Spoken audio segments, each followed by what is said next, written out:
hermanos, es un privilegio el poder, una vez más, en este día, compartir, ¿verdad?, esta palabra que es viva y eficaz. La semana pasada, justamente hablando de este tema, ¿verdad?, nos encontramos sacando desde el libro de Hebreos, capítulo 4, versículos 12 hasta el 13, en donde la palabra de Dios nos habla o la escritura, mejor dicho, nos habla de la palabra de Dios. Y uno de los temas importantísimos que hemos estado intentando de alguna manera posicionar en nuestras charlas es estos conceptos que a veces nosotros traemos. Muchos de nosotros hemos realmente experimentado tal vez una suerte de una cultura generacional en cuanto a alguna tendencia religiosa en la que nos hemos encontrado. Y hay muchas palabras, como la palabra de Dios, por ejemplo, que se nos hacen muy familiares, ¿no? Y que las asociamos directamente con la Biblia, con la Escritura. De hecho, hay un maravilloso versículo en el libro de Efesios 6, en donde nos dice la Escritura que, ¿no es cierto?, que la espada del Espíritu es la palabra de Dios. Y realmente, pues, nosotros inmediatamente lo asociamos con la Biblia. Y realmente la Escritura, que es la Biblia, ¿verdad? La Escritura, que es la Biblia, es la que nosotros conocemos ahora como Biblia, ¿no es cierto? En el tiempo de los apóstoles, no se olviden que no había una Biblia, no existía una Biblia. Ellos tenían una palabra viva dentro de ellos, que es la que comunicaba a los hermanos o a la gente, ¿verdad?, estas buenas nuevas de salvación, es decir, las buenas nuevas del Evangelio. No había una Biblia, no había un libro de Mateo, no había un libro de Juan, no había las epístolas de Pablo, no. Recién se estaban construyendo en aquel entonces escritos en los cuales, por temas comunicación, ¿verdad?, pues tanto los apóstoles después como efectivamente algunos otros discípulos, pero los apóstoles específicamente, y entre ellos posterior Pablo, porque Pablo, como sabemos, no fue un apóstol escogido de entre los primeros 12, sino fue un apóstol escogido después de la resurrección de Jesucristo. Vimos cómo es importante el hecho de que efectivamente esta perspectiva de la escritura recién se estaba construyendo. Esto es importante que tengamos claro. La escritura se estaba construyendo, no existía una Biblia. Ahí lo que existía lo mucho es el Torá, lo que nosotros conocemos como el Antiguo Testamento, pues en donde están, ¿verdad?, los primeros 5 libros, Génesis, en donde Moisés efectivamente nos habla de varios temas importantes. Después vemos los profetas, ¿verdad? Eso es lo que la escritura realmente tenía. Y después, pues la escritura se amplía, ¿verdad? Porque no olvidemos que toda la escritura habla de la persona de Jesucristo, y por esto es importante que siempre cuando vengamos a la escritura tengamos en mente esa realidad. La persona de Jesucristo es del cual dan testimonio las escrituras. Y después, pues se comenzó a construir lo que ahora llamamos el Nuevo Testamento. Pero el Nuevo Testamento eran los escritos que habían dejado los apóstoles, tanto aquellos que estuvieron con Cristo en los días de su carne, cuanto aquellos que estuvieron con Cristo después de su resurrección, ya el Cristo glorificado e impartido dentro de cada uno de ellos. Entonces, la palabra, ¿verdad? La palabra, cuando la escritura habla de la palabra de Dios, realmente está hablando del Cristo vivo morando dentro de cada uno de nosotros. Y no está hablando de una letra, no está hablando algún tipo de escritura realmente impresa sobre alguna superficie. En el principio el Señor, no olvidemos que dio los mandamientos, dice la escritura, que escribiendo él mismo con su dedo los 10 mandamientos, fueron las primeras tablas que fueron entregadas por Dios mismo a Moisés. Después de que efectivamente esas tablas fueron rotas por Moisés, cuando vio que el pueblo de alguna manera se había apartado de la perspectiva de continuar mirando al Señor, pues inmediatamente después se generaron unas nuevas tablas en las cuales Dios ya le pidió al propio Moisés que las escriba, es decir, era una copia de los 10 mandamientos. y después vienen los pergaminos, y después pues ahora tenemos nosotros la palabra en los libros, la palabra escrita o la escritura que está escrita, y ahora nosotros inclusive tenemos la escritura en los celulares, ahora tenemos la escritura digital, ¿verdad? Pero sigue siendo la escritura. Pero cuando la escritura nos habla, por ejemplo, en el versículo 12 del libro de Mateo, ¿verdad? Capítulo 4, nos dice, porque la palabra de Dios es viva y eficaz. Nos está hablando de algo vivo, no nos está hablando de una letra muerta. La palabra de Dios es viva, es decir, la palabra de Dios se refiere explícitamente al verbo que se hizo carne. En el principio era el verbo, dice el libro de Juan. En el principio era el verbo y el verbo era con Dios y el verbo era Dios. En el versículo 14 del Evangelio de Juan nos dice, en el primer capítulo, nos dice que el verbo se hizo carne. Es decir, ahí vemos cómo el verbo, la palabra de Dios se hace carne, ¿verdad? Y esa palabra que se convierte en la sustancia, ¿no es cierto?, del propio cuerpo de Cristo. Y la palabra no es más que Dios mismo, morando y viviendo, ¿verdad?, hoy dentro de cada uno de nosotros. No olvidemos, hermanos, que el propósito central por el cual todos nosotros fuimos creados, ¿verdad?, no fue para que Dios de alguna manera se allane a nuestra agenda y que Dios nos bendiga con todo aquello que nosotros entendemos y comprendemos que es bueno para nosotros. Es decir, Dios no nos creó a nosotros, ¿verdad?, para que de alguna manera Él venga a resolver nuestras situaciones o circunstancias. Él nos creó a nosotros para que efectivamente podamos tú y yo expresar y manifestar todo lo que Dios es. Y en la manifestación de la vida de Cristo, en la manifestación de la palabra viva y eficaz, esto es muy importante, porque la palabra viva y eficaz tiene que ser manifestada dentro de cada uno de nosotros, ¿verdad? La palabra viva y eficaz tiene que venir, ¿verdad?, primero a habitar dentro de cada uno de nosotros.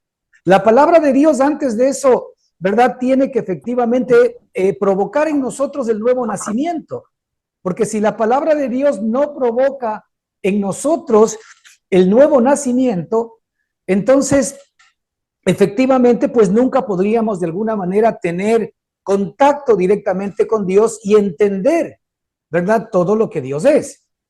La palabra de Dios, ¿verdad?, se hizo carne, la palabra de Dios escogió un cuerpo, la palabra de Dios, que es viva y eficaz, vino a vivir primeramente ¿en quién? En Cristo Jesús. En Cristo Jesús.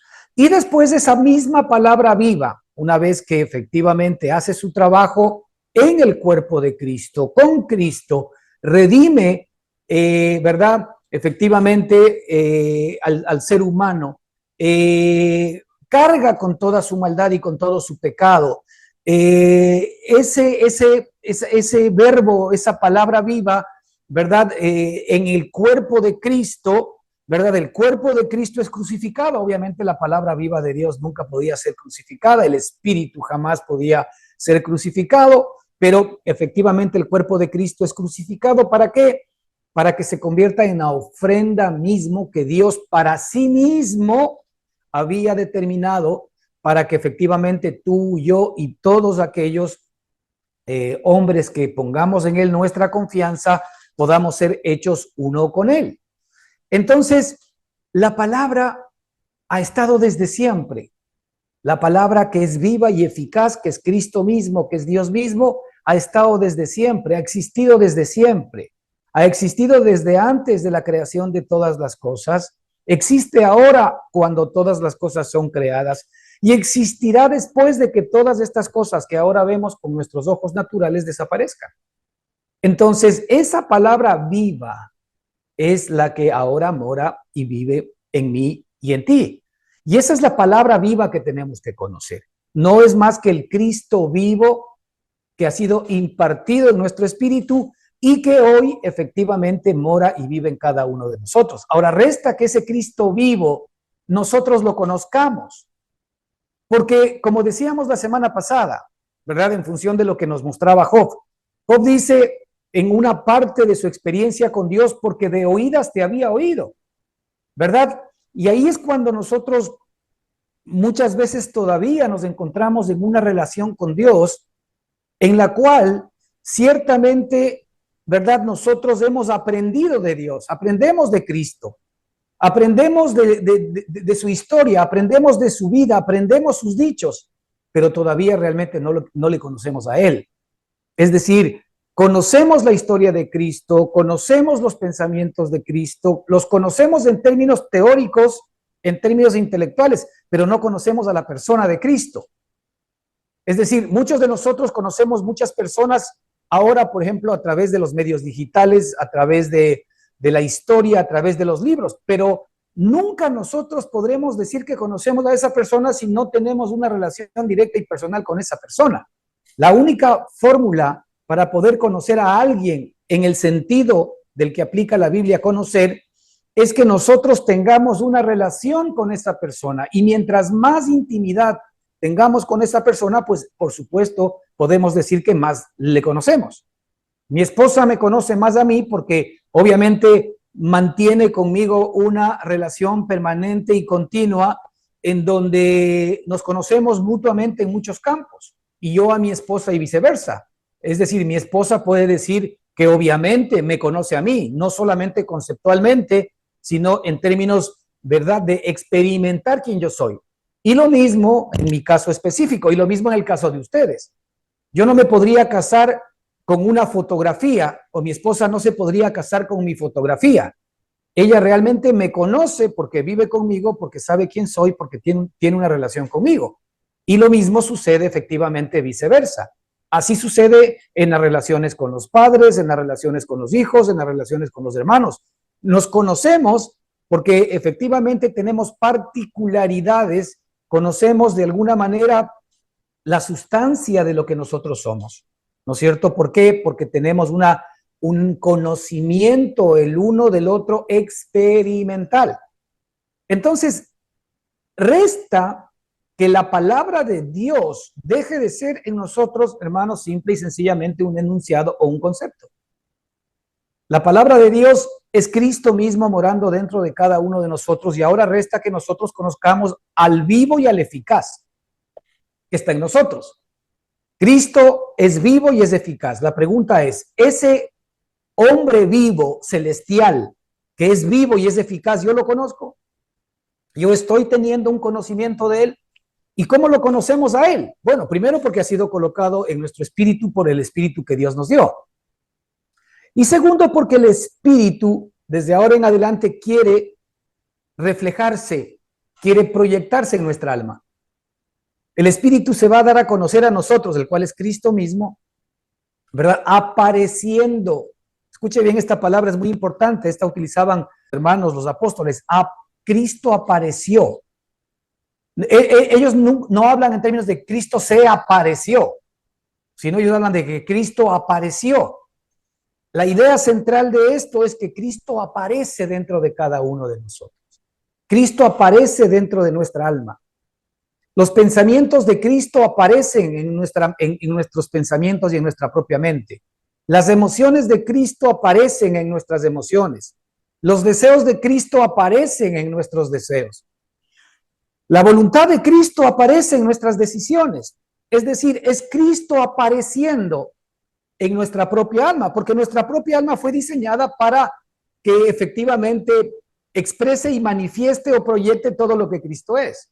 Ahora, el Señor nos ha traído nuevamente por su gracia y por su misericordia al diseño original, pero ahora esto se requiere de una reconfiguración, ¿verdad? De nuestro ser, un reseteo, porque nuestro viejo hombre que tiene criterios, que tiene conceptos, como este, por ejemplo, ¿qué es lo que a ti se te ocurre cuando escuchas la palabra de Dios? Te aseguro que lo primero que ves en tu cabeza es la Biblia. Y no es así. La palabra de Dios, ¿verdad? Cuando la Escritura está hablando de la palabra de Dios, se refiere al Cristo vivo. Por eso dice aquí, la palabra de Dios, ¿qué es? La palabra de Dios es viva. A ver, una Biblia no es viva. Con una Biblia tú no hablas. Una Biblia no te pregunta. El espíritu de esa escritura, que es la palabra de Dios, que es vivo, Él te pregunta, Él te habla. Él se quiere revelar delante de ti. Entonces, el concepto de la palabra de Dios, primero para nosotros, dejando a un lado la escritura maravillosa que el Señor nos ha dado, para que conozcamos al Dios de la palabra. ¿Okay? Hay dos cosas importantes ahí: la palabra de Dios y el Dios de la palabra. Es decir, la idea central de la escritura es que conozcamos no la palabra de Dios, sino que conozcamos al Dios de la palabra, al Dios de la escritura, si lo queremos ver así.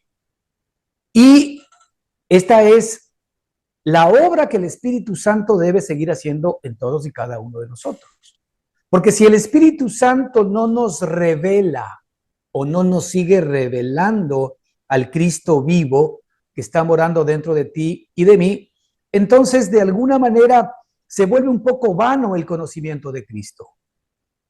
Vano en el sentido de que el Señor se ha dado a sí mismo para nosotros, para que lo experimentemos y para que por sobre todo en este tiempo, hermanos, por sobre todo en este tiempo, esto es por la eternidad, pero por sobre todo en este tiempo nosotros no nos perdamos.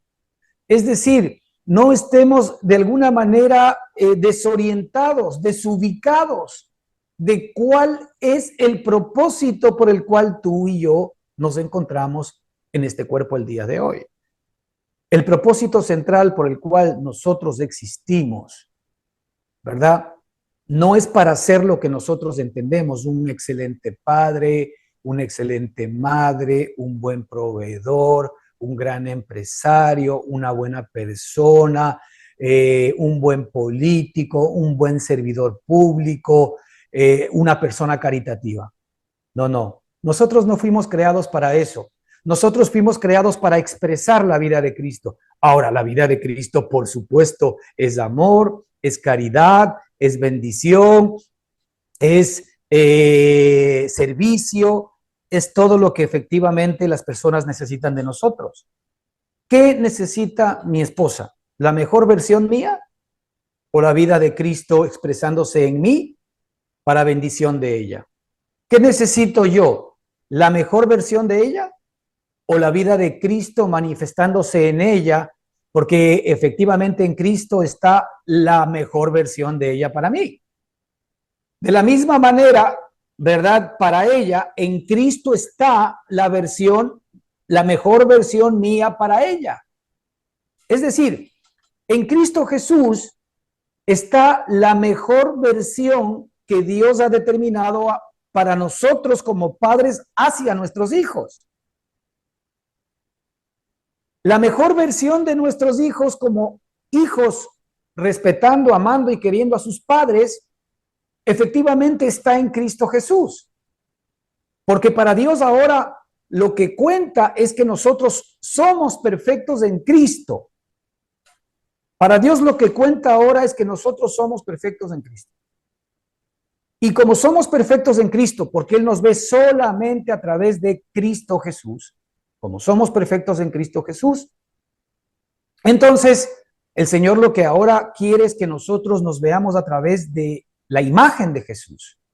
Y que a través de la imagen de Jesús y mirando directamente a Jesús a cara descubierta, sin el velo de la carne, sin el velo del cuerpo, sin el velo del alma, sin el velo de nuestros propios pensamientos carnales, sin el velo de nuestros deseos, de nuestras emociones, de nuestra voluntad, sino mirando, dice la Escritura, a cara descubierta. ¿Qué es mirar a cara descubierta? Exactamente mirar solamente a Cristo, no mirar mis emociones, no mirar mis deseos, no mirar mi voluntad, no mirar mi cuerpo, no mirar mis necesidades, no mirar mis fortalezas, no mirar mis debilidades, mis carencias, no mirar mis enfermedades, mirar a Cristo, porque el Señor ahora ha puesto a Cristo en mi vida y por eso es que Él ahora a mí me ve perfecto. Entonces, como Cristo ahora me ve a mí, ¿no es cierto? Es como efectivamente Él me juzga. Porque como Él ya pagó todos mis pecados en su amado Hijo Jesucristo, Él no me juzga por los pecados que yo cometa. Él ya me juzgó. Él juzgó todos mis pecados. Él juzgó todas mis maldades. Él ya juzgó todos mis errores y todas mis equivocaciones en Cristo Jesús. Ahora, en Cristo Jesús, yo tengo la provisión de Dios para cada circunstancia y para cada situación y para cada salida. En Cristo Jesús, el Señor, ¿verdad? De antemano, nos dice Efesios, ¿verdad? 2:10, que de antemano Él ha hecho buenas obras para que nosotros caminemos en ellas. Dios ya se adelantó a nuestras circunstancias, a nuestras situaciones, a nuestras necesidades actuales, ¿verdad? Dándonos a Cristo, porque la vida de Cristo incluye todo lo que necesitamos para poder efectivamente navegar victoriosos, airosos y hacia buen norte durante este tiempo. ¿Qué significa? ¿Que no van a haber problemas, que no van a haber dificultades? No, el Señor Jesucristo dijo, ¿verdad?, que definitivamente en el mundo hallaremos aflicción. Si algo yo te puedo garantizar, ¿verdad?, así como Cristo está morando dentro de nuestro corazón, es que por supuesto las aflicciones van a salir a nuestro encuentro. No hace falta que tú no las busques, las aflicciones te van a buscar. Y el Señor mismo las va a permitir, ¿verdad?, porque es por medio de las aflicciones que el Señor nos perfecciona. Es decir, es por medio de volvernos débiles que efectivamente nosotros miramos al fuerte. Es por medio de nuestra escasez que nosotros miramos, ¿verdad?, con esperanza la abundancia que Cristo es conforme a la Escritura y las promesas de ella para ti y para mí. Es cuando, por ejemplo, nosotros estamos pasando por momentos de carencia de salud, en donde nosotros efectivamente vemos a la vida que es Cristo para que esa esperanza viva pueda de alguna manera comenzar a fluir a través de mi propia vida y el Señor tenga que hacer la obra que hace. La Escritura nos dice que en el mundo encontraremos aflicción, pero el Señor nos dice, pero descuidad, porque yo he vencido al mundo. Fíjese, ¿quién es el que vence al mundo? ¿Quién es el que vence las penurias? ¿Quién es el que vence las dificultades? ¿Quién es el que vence la escasez? ¿Quién es el que vence el problema financiero? ¿Quién es el que vence el problema relacional? ¿Quién es el que vence, verdad, la tribulación y la angustia que estás viviendo? El Señor Jesucristo. Dice, yo he vencido al mundo. Y cuando dice yo he vencido al mundo, ha vencido cada situación y cada circunstancia que tú tengas que enfrentar. Por eso es que la palabra de Dios es viva. Entonces, nosotros tenemos que aprender a que Dios actúe, a que Dios actúe. Y es increíble, hermanos, que los momentos de debilidad nuestros son los momentos y las mejores escuelas o las mejores clases de nuestra escuela espiritual y de vida para mirar cómo la mano del Señor efectivamente actúa a nuestro favor. Sí, por medio de la fe nos asimos, ¿verdad? Nos aferramos a la esperanza que el Señor efectivamente ha puesto dentro de todos y cada uno de nosotros. Así que cada problema que tú tengas ahora y cada dificultad ha sido vencido ya por la palabra viva y eficaz que está en tu corazón, que es Cristo mismo morando dentro de ti y dentro de mí. Y veíamos que la Escritura nos dice que esta palabra es más cortante que toda espada de dos filos, y estábamos de alguna manera pues refiriéndonos la analogía del cirujano, porque aquí se está hablando de una espada de dos filos que tiene un propósito. Esta espada de dos filos no es más que efectivamente, ¿no es cierto?, este bisturí que tiene como propósito penetrar, partir, dividir, ¿verdad? Dos temas esenciales en nuestra propia vida, que es lo que el Señor está haciendo ahora. Dividir, partir, separar el alma del espíritu. El único que puede hacer ese trabajo es el Espíritu Santo de Dios, es la palabra viva de Dios, la palabra viva y eficaz que está dentro de cada uno de nosotros. Cuando nosotros entendemos, hermanos, el propósito por el cual el Señor nos ha traído a vivir en este mundo, si ya lo entendemos, ahora resta el hecho de que conozcamos, ¿verdad?, a la palabra viva de Dios que está morando dentro de cada uno de nosotros, que es espíritu. El Señor dijo que Él busca ahora en este tiempo un tipo distinto de adoradores. Él busca adoradores que le adoren en espíritu. Fíjate, no está diciendo que le adoren en cuerpo. No está diciendo que le adoren en alma, sino dice que Él busca adoradores que le adoren en espíritu. y en verdad. Es decir, yo tengo que descubrir por la gracia de Dios a esta nueva persona, a este nuevo hombre que Dios ha creado en mí, que es idéntico a Jesucristo, que es un hombre espiritual. Este hombre espiritual para Dios, el cual permanece para siempre, porque es miembro del cuerpo de Cristo, es eterno. Este ser espiritual es al que tú y yo debemos conocer. El apóstol Pablo tuvo una experiencia que él no la quiso contar y la contó por circunstancias. Dice que él fue llevado al tercer cielo. Él no sabe si en el cuerpo o en el espíritu, no lo sé, solamente el Señor lo sabe. Y él dice que él vio a un hombre y que escuchó palabras inefables que le es imposible y no le es dado comprender al hombre natural. Y el apóstol Pablo dice, si de algo me he de gloriar, es de ese hombre. De ese hombre me voy a gloriar. Y de mí mismo, entonces yo me voy a gloriar en mis debilidades. Porque cuando soy débil, entonces soy fuerte. Cuando mi viejo hombre se vuelve débil, el nuevo hombre se levanta para mostrar que efectivamente Él está por encima de todos y cada uno de nosotros. Ese hombre al cual Pablo conoció, Pablo fue llevado al tercer cielo, Pablo fue llevado al campo del espíritu, Pablo fue llevado, dice, al paraíso, pero todo esto está ahora radicado, alojado, implantado dentro de todos y cada uno de nosotros. Este hombre espiritual está listo para ser visto en la medida en que nosotros estemos interesados y pongamos nuestra mirada en él. El problema es que hay una gran distracción para que no pongamos nuestra mirada en él. El problema es que las necesidades de nuestro cuerpo y de nuestra alma se convierten en un velo que nos apartan, que nos estorban, que nos molestan para poder ver a este hombre espiritual que está dentro de ti y dentro de mí. Entonces, es necesario que el bisturí de Dios, dice que la palabra de Dios, que es Cristo mismo, que es el mismo espíritu que está morando dentro de cada uno de nosotros, es más cortante que toda espada de dos filos. Es decir, es un bisturí que tiene dos filos. Es un bisturí, ¿verdad?, que tiene la capacidad de penetrar, de entrar profundamente, ¿verdad?, en áreas en donde solamente Dios puede entrar. En el alma y en el espíritu.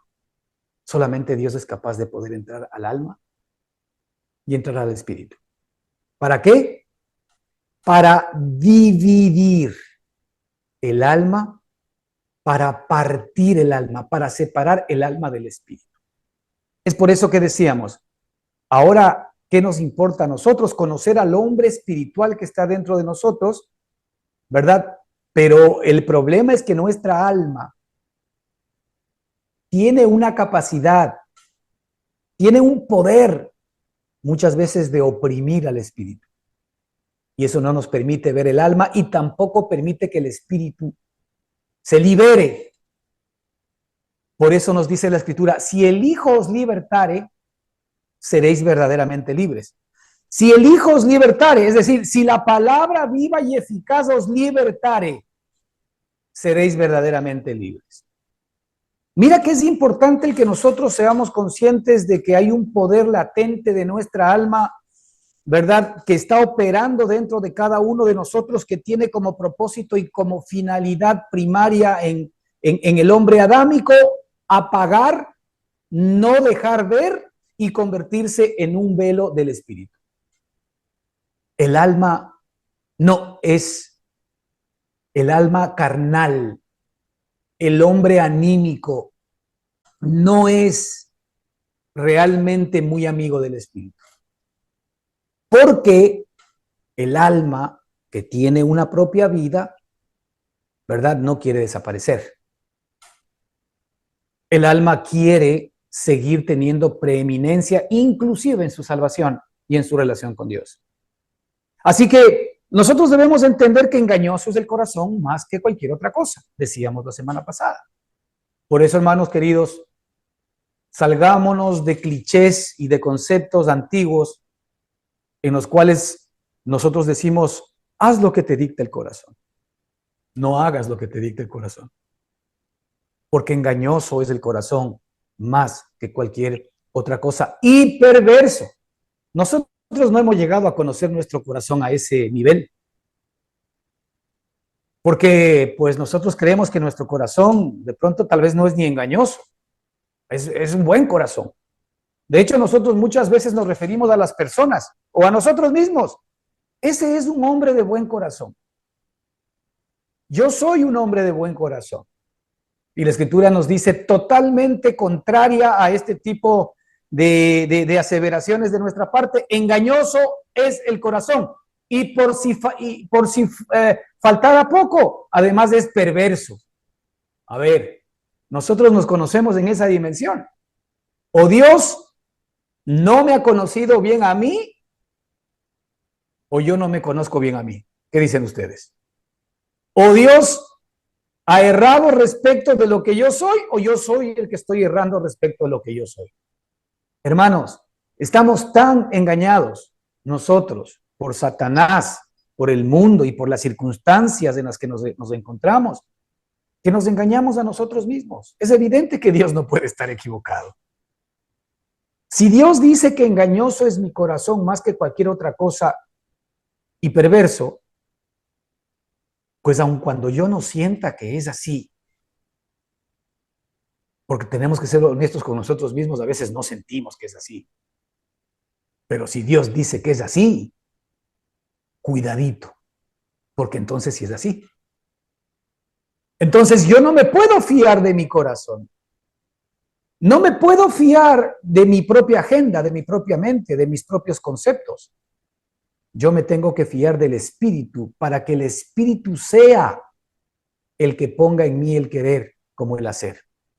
Ahora, la única manera como esto puede funcionar es que exista dentro de nosotros una división, que haya alguien que sea capaz de poder penetrar y que efectivamente nos muestre a nosotros quiénes somos en nuestra alma sin Cristo y quién es Cristo el que ha sido depositado en nuestro espíritu.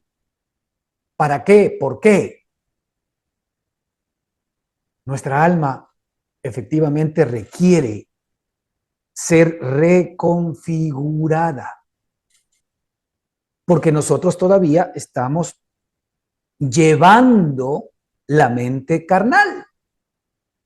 Aquella mente que no puede discernir las cosas que son del espíritu.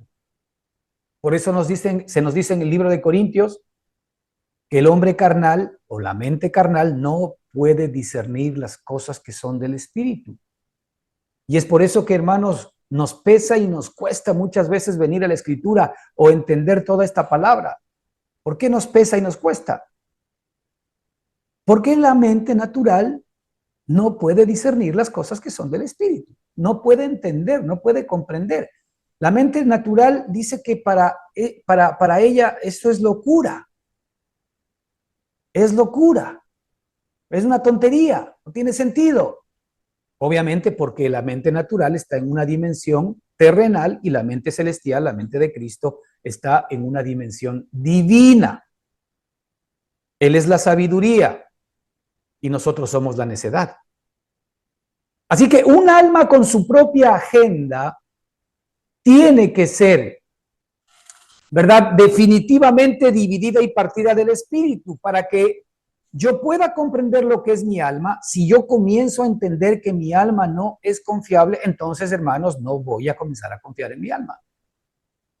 Si yo comienzo a entender que lo que Dios dice es verdad, ahora, esto para poder entender, lamentablemente no se aprende con una charla ni con una predicación.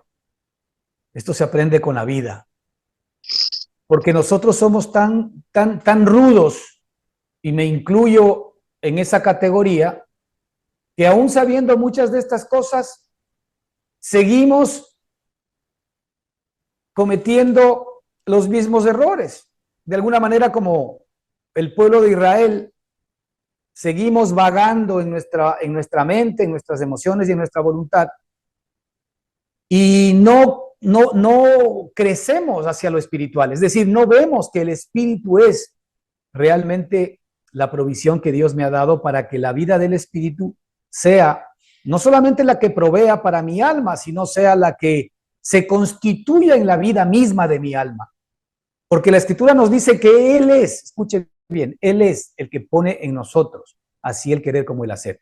¿Qué significa aquello? Que inclusive el querer y el hacer lo pone Dios dentro de cada uno de nosotros. Pero ¿cómo yo puedo pensar o creer que lo que yo estoy queriendo y que lo que yo voy a hacer viene del Espíritu si no tengo relación con el Espíritu? Miren, ¿cuántas cosas desde nuestra alma nosotros queremos y nosotros hacemos? ¿Cuántas cosas nosotros deseamos, nosotros queremos y nosotros hacemos? Y muchas de esas cosas decimos, será la voluntad de Dios. Y a veces inclusive como hermanos dentro de la congregación o de la iglesia servimos a Dios en cosas que no necesariamente son su querer y su hacer dentro de nosotros. Ahora, si Él es el que pone el querer, así el querer como el hacer, ¿en dónde pone Él así el querer como el hacer? En nuestra alma, desde nuestro espíritu. Él es el que dicta la hoja de ruta. Él es el que pone la agenda de donde tú y yo efectivamente debemos ir. Lo que nosotros en la iglesia escuchamos como obediencia no es más que, en términos espirituales, no es obedecer lo que Dios me diga, porque la carne no es capaz de poder hacer. Es obedecer a la operación de Dios desde mi espíritu. Es que cuando yo estoy en el espíritu, obedezco a las leyes divinas. Es que cuando yo estoy efectivamente sometido o en el ámbito en el cual efectivamente Dios opera, que es el espíritu, allí yo, por naturaleza, comienzo a obedecer a Dios. Es decir, mi espíritu, mi alma y mi cuerpo se sumergen en el ámbito divino y obedecen los designios de Dios. Eso es obedecer a Dios. Porque claro, nosotros entendemos obedecer con el hecho de que voy a obedecer los 10 mandamientos. Voy a obedecer esto que Dios me dice. Es decir, es un acto propio de mi voluntad el que yo quiero obedecer. Pero debo decirte una cosa, el único que obedeció es Dios, es Cristo. Cristo vino para hacer la voluntad del Padre. Ningún ser humano ha sido capaz de poder hacer la voluntad del Padre. Cristo es el único que vino a hacer la voluntad del Padre. Ahora, en esa voluntad del Padre, que era el que Cristo venga a hacer la voluntad del Padre y que haciendo la voluntad del Padre, Cristo se ha entregado como sacrificio por nuestros pecados, en esa voluntad, dice la Escritura en el libro de Hebreos, tú y yo somos santificados. Tú y yo somos apartados en este deseo, en esta voluntad, en este designio que Dios determinó para Cristo. ¿De qué? De que Él sea el que obedezca, de que Él sea el justo, de que Él sea el único bueno, y de que siendo el que obedece, siendo el justo y siendo el bueno, sea entregado por todos nuestros pecados y nuestras maldades. El que se aferra, el que se toma de esa verdad y de esa realidad, entonces va a experimentar la justificación y la justicia de Dios, que no es más que la vida expresada de Cristo a través de mi alma, va a poder comenzar a expresar y manifestar el propósito por el cual nosotros fuimos creados para el Señor. Así que, hermanos, el Señor está trabajando en este momento en esta gran división del alma y del espíritu. Mira, aquí hay 3 áreas importantes que nos muestra la Escritura, ¿verdad? Nos está mostrando cómo primero el Señor comienza desde adentro. Escucha bien, esto es un tema interior. Dios no arranca metiendo el bisturí, ¿no es cierto?, en el cuerpo del hombre, porque después se habla de las coyunturas y los tuétanos, que tiene que ver justamente con el cuerpo humano. El Señor primero arranca, ¿verdad?, partiendo el alma, y pone al alma en primer lugar, no porque tenga el primer lugar, sino porque el alma es la que necesita el primer tratamiento de Dios. El alma necesita ser separada del espíritu, en el sentido de que el alma esté controlando al espíritu o que el alma controle nuestra propia vida. Es necesario que el alma entienda y comprenda que el espíritu es el regalo, la vida, la palabra de vida, la palabra viva y eficaz que el Señor nos ha dado para que efectivamente el espíritu gobierne sobre el alma. Ahora, como esto es un tema interior, en donde por supuesto el Señor se va a llevar su tiempo dentro de cada uno de nosotros, y como Él no tiene prisas, hermanos, hasta que no aprendamos esta lección no podemos continuar. Pero fíjate, cuando la lección comienza de alguna manera a funcionar y la palabra viva del Señor penetra hasta partir el alma, partir el alma. Ahora también aquí se puede hablar de otro sentido, ¿no? Es que a veces el alma necesita, nuestra alma, ser como que partida, ¿no? Como que necesita ser poco golpeada, porque nuestra alma es muy orgullosa, más o menos al estilo del apóstol Pablo, ¿no?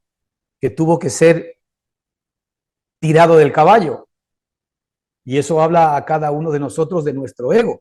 Nosotros necesitamos ser tirados de nuestro ego. Nosotros necesitamos ser echados de nuestro ego. Nosotros necesitamos ser arrebatados de nuestro ego. Es nuestro caballo.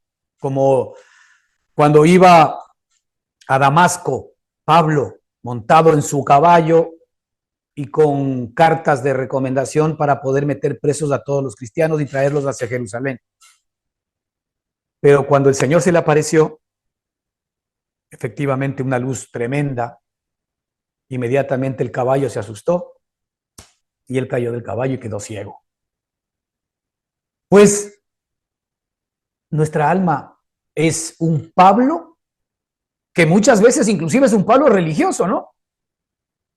Porque Pablo era un hombre que desde su perspectiva de la Torá, realmente, o de la ley, realmente, servía a Dios. Él era celoso de Dios. Pablo no era cualquiera, ¿no? Pablo era un hombre, y si mataba a los cristianos es porque estaban apartando efectivamente todo el consejo de la ley, estaban haciendo tabla rasa, y para él era imperdonable, y por eso se convirtió en un verdugo de Dios. Él creía que era eso, para proteger, ¿verdad?, la ley, para proteger lo que Dios había dado al pueblo de Israel, pero no.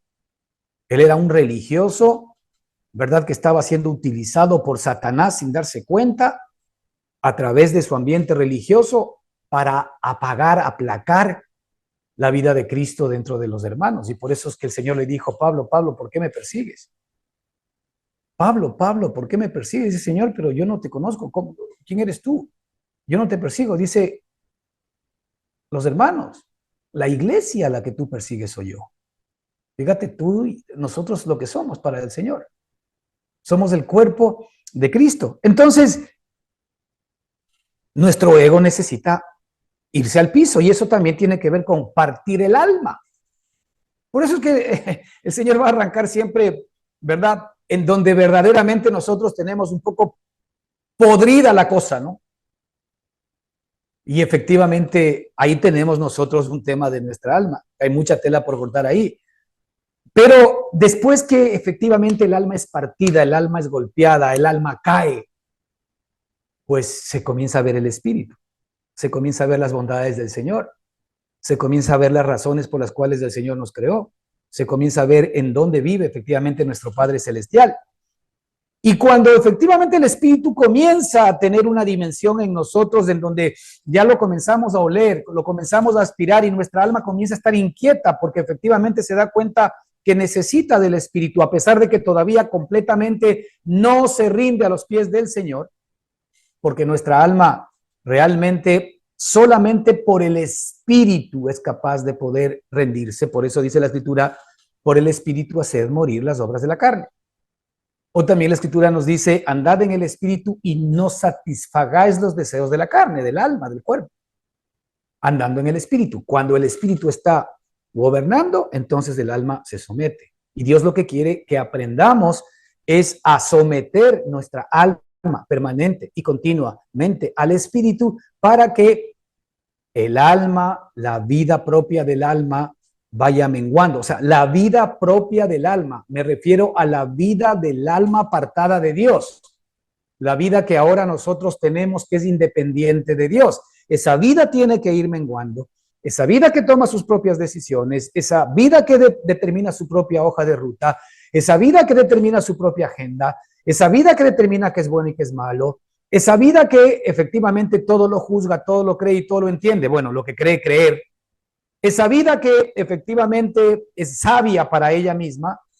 Esa vida que lo único que admite en términos religiosos es que Dios efectivamente sea como el alma describe que Dios es, porque el alma también es tan poderosa que describe a Dios como es. El alma de alguna manera se hace imagen de lo que Dios es y espera que Dios, conforme a esa imagen que el alma hizo, le responda positivamente para satisfacer sus deseos y sus necesidades. Es decir, realmente el alma es Dios. Cuando nosotros no estamos sometidos a Cristo, hermanos, el alma es Dios. Bueno, se cree Dios, porque no es Dios. Pero se vuelve un Dios para nosotros. Porque nosotros comenzamos a obedecer y hacer todo lo que el alma, los deseos, las emociones, los sentimientos y los deseos del cuerpo nos piden. Ahora, para que esto mengüe, hace falta la intervención del Espíritu. Andad en el Espíritu y no satisfajáis los deseos de la carne. Por el Espíritu haced morir las obras de la carne. Es decir, lo que el Señor quiere es que el Espíritu crezca para que la carne mengue. La carne nunca va a menguar, es decir, la carne no mengua por tus propias resoluciones. Olvídate de eso, estás perdiendo el tiempo. La carne mengua por la obra que Cristo hizo ya a nuestro favor, que es crucificar a nuestro viejo hombre en la cruz del Calvario. Es decir, ese hecho real de Cristo realmente me es imputado a mí y efectivamente mi alma tiene que menguar para que la vida de Cristo pueda crecer. Así que la Escritura nos dice que una vez que el bisturí penetra hasta partir el alma y el espíritu, fíjate a dónde llega. Después entra a las coyunturas y a los tuétanos, a las coyunturas. Es decir, ¿qué nos dice aquí la Escritura? Mira, sine qua non. Cuando el alma verdaderamente se somete al espíritu y la vida del espíritu comienza a expresarse a través del alma, inmediatamente el cuerpo, las coyunturas y los tuétanos comienzan a recibir también los beneficios de esa vida de Cristo. Es decir, Cristo penetra todo el ser humano, espíritu, alma y cuerpo. Pero este trabajo de vivificar nuestro cuerpo mortal, conforme nos muestra la Escritura, tiene que ver con una obra interior primero. Y es esta obra de división del alma y del espíritu para que después estas coyunturas y estos tuétanos también se vean directamente beneficiados por la obra de Dios, porque Dios ve a nuestro ser humano completo. Nosotros ahora somos espíritu, alma y cuerpo. Y Dios quiere que efectivamente cada una de las áreas de nuestra vida se vea beneficiada por el espíritu. Cuando el espíritu está gobernando el alma recibe los beneficios del espíritu y esos beneficios le generan amor, gozo, paz, paciencia, benignidad, bondad, fe, mansedumbre, templanza, dominio propio, santidad, justicia, verdad, prosperidad, abundancia, porque eso es todo eso es Cristo. ¿Y sabes qué pasa? El cuerpo comienza a recibir también los beneficios de esa realidad. Así es como Dios ha determinado que tú y yo efectivamente entremos a recibir ¿verdad? Esta obra maravillosa que Dios ha hecho a nuestro favor. Es decir, ¿cómo yo experimento la vida de Cristo? Pues experimento la vida de Cristo en cada una de las áreas de mi vida, espíritu, alma y cuerpo. Ahora, cuando ya tenemos nosotros una vida en la cual estamos entendiendo estos temas y puliendo cada día, ¿no? Porque no es que al entender esto que estamos aquí hablando, pues ya la sabemos todas. No, no que sea perfecto, no que sepa todas las cosas ni que sea perfecto. El apóstol Pablo también decía que en parte conocemos y en parte profetizamos. Es decir, ahora lo que estamos hablando todavía, ¿no es cierto? De alguna manera es del Cristo vivo que está dentro de cada uno de nosotros, pero dice cuando venga lo perfecto. Entonces, cuando lo perfecto venga a nosotros, cuando lo perfecto se haga realidad en nosotros, cuando Cristo el perfecto comience a crecer en nuestra alma, entonces comenzaremos a entender todas las cosas. Porque Él es el entendimiento de todas las cosas. Pero aquí la Escritura nos dice algo maravilloso que creo que es un punto importante que debemos comprender. Y es que en la medida en que nosotros vamos comprendiendo este trabajo del alma, del espíritu, del alma y del cuerpo, dice que el Señor y la palabra de Dios tienen una característica dentro de nosotros. Ese bisturí, esa vida que es viva y eficaz, comienza a discernir, escucha bien, discierne los pensamientos y las intenciones del corazón. ¿Qué significa esto? Que ahora yo, por el espíritu, cuando está funcionando en mí, soy capaz de poder oler de dónde vienen los pensamientos que yo estoy teniendo en este momento. Yo puedo comenzar a oler de dónde vienen las intenciones que estoy teniendo en este momento. Si las intenciones y los pensamientos son, ¿verdad?, intenciones y pensamientos propios del alma, o si las intenciones y pensamientos de mi corazón son un reflejo o una expresión del querer y el hacer de Cristo que está efectivamente poniendo dentro de cada uno de nosotros. Comienzo yo a tener discernimiento espiritual para ya no dejarme gobernar por los pensamientos que pueda poner Satanás dentro de mí y yo creer que efectivamente pueden ser de Dios, por más buenos que sean, sino discernir si es que efectivamente estos pensamientos y estas intenciones del corazón vienen desde el espíritu. Ahí podemos comenzar nosotros realmente a madurar. Es decir, la madurez espiritual tiene que ver con nuestra capacidad de discernir nuestros pensamientos, nuestros deseos, nuestras emociones y las intenciones de nuestro corazón. ¿De dónde viene esto? ¿Esto viene del espíritu o viene de la carne?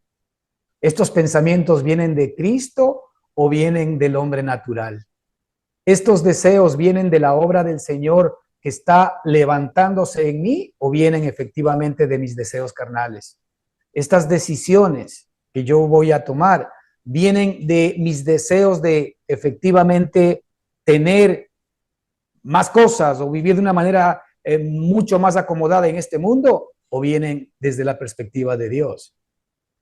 Ahora Dios quiere, por supuesto, el que nosotros tengamos lo suficiente para poder vivir. El Señor realmente anhela que sus hijos no estén pasando ni hambre ni necesidad. Pero siempre cuando estamos pasando alguna circunstancia de estas es porque hay algo que el Señor nos quiere enseñar y nos quiere llevar a un nivel muchísimo más alto. Entonces, llegamos a un punto en donde nosotros podemos discernir los pensamientos y las intenciones del corazón. Es decir, ya no me vienen los pensamientos porque me vienen. A ver, un segundito, estos pensamientos no pueden ser de ti. Si yo tengo ahí algún pensamiento negativo, inmediatamente yo lo desecho. Digo, hey, epa, eso no viene del Señor. Si yo tengo algún pensamiento contrario contra cualquier persona, epa, eso no viene de Dios. Si yo mañana resuelvo el emprender en algo, a ver, quiero discernir de dónde viene esto. ¿Esto viene del querer y el hacer de Cristo o viene del querer o el hacer mío?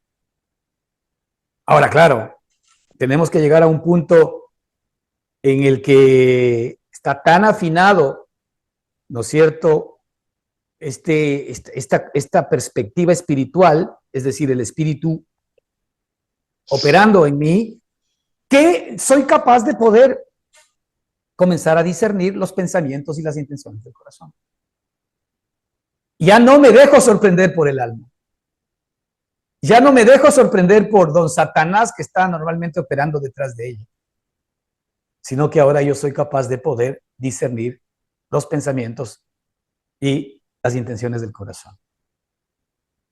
No me acuerdo bien el versículo, pero les dejo un poco la historia porque no es difícil conseguir. Había una chica que era divina, una jovencita en los tiempos de Pablo, que dice que daba mucho dinero a sus, creo que era en Tesalónica, si mal no recuerdo, daba mucho dinero a sus dueños. Y esta adivinaba las cosas. Y dice que cuando vio a Pablo y a los hermanos que venían, ella se puso delante y ella gritaba a viva voz, decía, he aquí, algo como esto, he aquí a los enviados de Dios. He aquí, ¿verdad? A quienes traen esto de parte de Dios. Fíjate, la pregunta es, ¿esas declaraciones de la chica estaban ayudando a Pablo? ¿Estaban ayudando a los apóstoles? ¿Estaban ayudando al evangelio? Pues a simple vista sí. Porque esta misma chica que era agorera, ¿verdad? Efectivamente descubría quiénes eran ellos.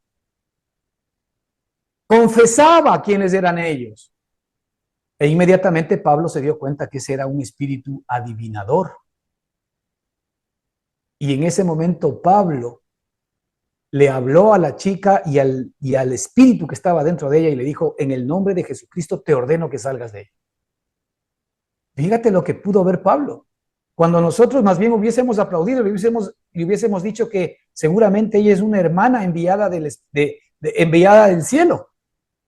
Pero el apóstol Pablo vio que había dentro de ella un espíritu de adivinanza e inmediatamente, ¿verdad? Increpó al espíritu y el espíritu salió. Y claro, con tanta molestia de parte de los dueños que se les fue las ganancias e inmediatamente le hicieron un grave problema a Pablo porque les topó el bolsillo. Fíjate el nivel de discernir los pensamientos y las intenciones del corazón. Y ya no solamente inclusive de los nuestros, sino también de los demás. En el sentido de que cuando yo conozco, por ejemplo, un hermano en Cristo, y yo sé que la Escritura nos dice que este hermano o esta hermana es perfecto en Cristo, pero cuando yo sé que este hermano o esta hermana están en un proceso como yo y como todos de madurez y dice cosas o hace cosas que no van de acuerdo con esa realidad, y yo en lugar de molestarme, sino de ver como Cristo ve a las personas, esta persona es una obra de Cristo perfecta en él. Esta persona necesita saber quién es en Cristo. Esta persona necesita conocer quién es en Cristo. Esta persona cuando está actuando así no está actuando en Cristo, está actuando en Adán. Ahora, todos en algún sentido todavía estamos en ese camino. Pero inclusive yo soy capaz de poder discernir. Cuando sé que una persona es temerosa de Dios, conoce al Señor, conoce a Jesucristo, entonces aún los pensamientos y las intenciones del corazón de las personas para mí me pueden ser de alguna manera descubiertas. Es decir, esa persona no está actuando en Cristo. Si esa persona no está actuando en Cristo, yo la amo, yo la entiendo y yo la comprendo porque yo también soy susceptible de hacer exactamente lo mismo. Y en lugar de responder negativamente a esa persona, en lugar de juzgarla, de sentenciarla, de acusarla, simplemente la amo. La pregunta es, a todo el atropello que el Señor Jesucristo sufrió por parte de los judíos, por parte de su pueblo y por parte de los no judíos cuando estuvo en la tierra, ¿cuál fue la reacción? ¿Acaso él se vengó? ¿Acaso él se quejó? ¿Acaso él levantó el dedo acusador y les dijo a Poncio Pilato y a los demás, ya van a ver lo que les va a pasar? No, hasta el final estuvo en la cruz diciendo, Padre, perdónales porque no saben lo que hacen. Es decir, Padre, perdónales porque no saben lo que hacen. Si supiesen lo que están haciendo, no lo harían. Ese es el problema. Cuando nosotros no estamos en Cristo, hacemos cosas que no sabemos y no entendemos las que estamos haciendo. Pero sin embargo, aún las intenciones y los pensamientos del corazón pueden ser de alguna manera comprendidos e interpretados desde una perspectiva espiritual. Y el versículo 13 nos dice, y que no hay cosa creada que no sea manifiesta en su presencia. Es decir, la palabra viva que está dentro de nosotros tiene tan claro todo que no hay ninguna cosa creada dentro de nosotros, ¿verdad? Que no vaya a ser manifiesta a esta vida que ya el Señor ha puesto en mi corazón. ¿Qué significa? Que en la medida en que yo voy teniendo la sensibilidad espiritual de la vida de Cristo, yo mismo voy ante mis propios ojos a poder descubrir todo aquello que está descubierto a los ojos de la palabra de Dios. Antes bien, todas las cosas están desnudas y abiertas a los ojos de aquel a quien tenemos que dar cuentas. Los ojos de aquel a quien tenemos que dar cuentas son nuestros ojos espirituales. Y lo que la Escritura nos está diciendo es que no hay nada dentro de nosotros que no sea puesto en evidencia cuando efectivamente nosotros dejamos que el Espíritu funcione. Que espiritualmente nosotros vamos a tener las respuestas y vamos a poder ver a través de los propios ojos de Cristo aún las cosas más profundas de nuestra alma y de nuestro propio espíritu. Así que, hermanos, el punto central es que la palabra de Dios, que es la vida de Cristo morando dentro de cada uno de nosotros, es vivo y eficaz. Y decíamos la semana pasada, este es un proceso, este es un camino. Si yo me tengo que medir con esta realidad, no he tocado ni siquiera una pequeña parte de la superficie. Pero sin embargo, sí puedo acudir a la evidencia de que esa vida opera en mí. Y sí puedo acudir a la evidencia de que deseo más de esa vida. Y de que más allá de que todavía la carne opera, pero sin embargo sé lo que esa vida me ha dado para que esa carne también pueda menguar. Así que ya no hablemos más de la palabra de Dios como algo que está escrito. Ya no hablemos más de la palabra de Dios como un libro que lo tenemos guardado o alojado en cualquier otro lugar. No hablemos de la palabra de Dios como algo sin vida, sino como la Escritura dice que la palabra de Dios es viva, la palabra de Dios es vida, la palabra de Dios es Cristo mismo, morando y viviendo en nuestro espíritu. Que el Señor les bendiga ricamente. Continuamos la próxima semana. Amén.